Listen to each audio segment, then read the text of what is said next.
দিতে হবে। কিন্তু গত 17 মাস দেখেছেন, যারা 17 বছরে একটি বালুর ট্রাক সরাইতে পারে নাই, তারা হুন্ডা হোক আর ধানের শীষ হোক, তারা টেন্ডারবাজি, টিআর কাবিখা, এমন কোন কাজ নাই ঘাটাইলে তারা জড়িত না। খাল কাটা প্রকল্প ছিল, মাটি কাটা প্রকল্প ছিল, তারা কারা কারা এগুলা করছে আপনারা সবাই জানেন। আমি সেই দিকে যাইতে চাই না। আমি শুধু বলতে চাই, এইবার যে লড়াই আমরা শুরু করেছি, এইবার যে 11 দলীয় জোট আমরা করেছি, তার প্রথম লক্ষ্য হচ্ছে দুর্নীতিমুক্ত বাংলাদেশ উপহার দেওয়া। এবং এই দুর্নীতিমুক্ত বাংলাদেশের প্রথম রোল উপজেলা হবে, মডেল উপজেলা হবে ঘাটাইল উপজেলা, যদি আপনারা আমাদেরকে নির্বাচিত করতে পারেন ইনশাআল্লাহ। আমি আমার নির্বাচনী ইস্তিহারে প্রথমে রেখেছি, প্রত্যেক ওয়ার্ডে ওয়ার্ডে আমি দুর্নীতি বিরোধী বাক্স দেব, অভিযোগ বাক্স।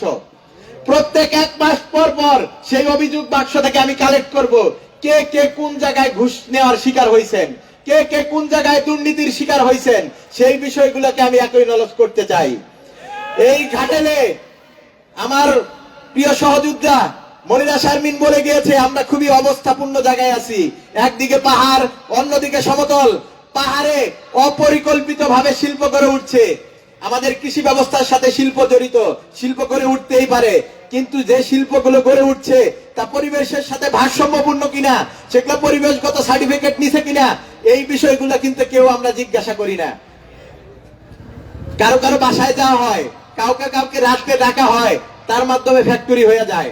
আমরা এগুলা বন্ধ করতে চাই, সেই ক্ষেত্রে ঘাটাইলবাসীর সহযোগিতা চাই। এই ঘাটাইলে আমরা উইরা আইসা দুইরা বসি নাই। 18 সালে কোটা সংস্কার আন্দোলন করছি, টাঙ্গাইলে মাত্র 8 জন নিয়ে দাঁড়াইছিলাম। তখন এই 17 বছরের এত বড় বড় কথা বলা কোনো ব্যক্তিকে আমি সাথে পাই নাই। এই ঘাটাইলে আমার সহযোদ্ধারা এখানে উপস্থিত রয়েছে।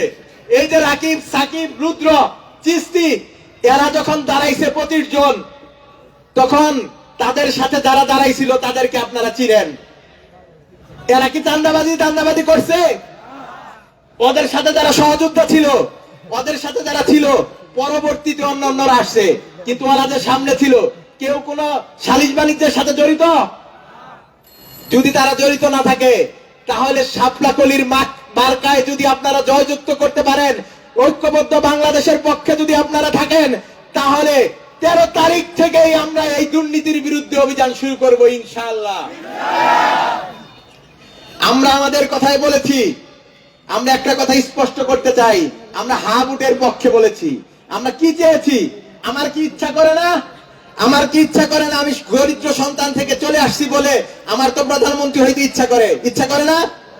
এখানে আসিফ মাহমুদ সজীব ভুঁইয়া অভ্যুত্থানের নেতৃত্ব দিছে, তার একদিন সে কি স্বপ্ন দেখে না সে প্রধানমন্ত্রী হবে?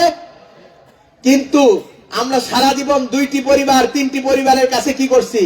আমাদের বাংলাদেশটারে বরকা দিছি। এই জন্য আমরা বলছি 10 বছরের বেশি কেউ প্রধানমন্ত্রী হইতে পারবে না। কারো যদি যোগ্যতা থাকে, সে যদি আমাদের সর্বনিম্ন শ্রেণী বলতেছি না, দিনমজুরের যদি মানুষ হয়, দিনমজুর ভাইটাও তো মানুষ, তার সন্তান যদি যোগ্যতা সম্পন্ন হয়, সেও যেন বাংলাদেশের প্রধান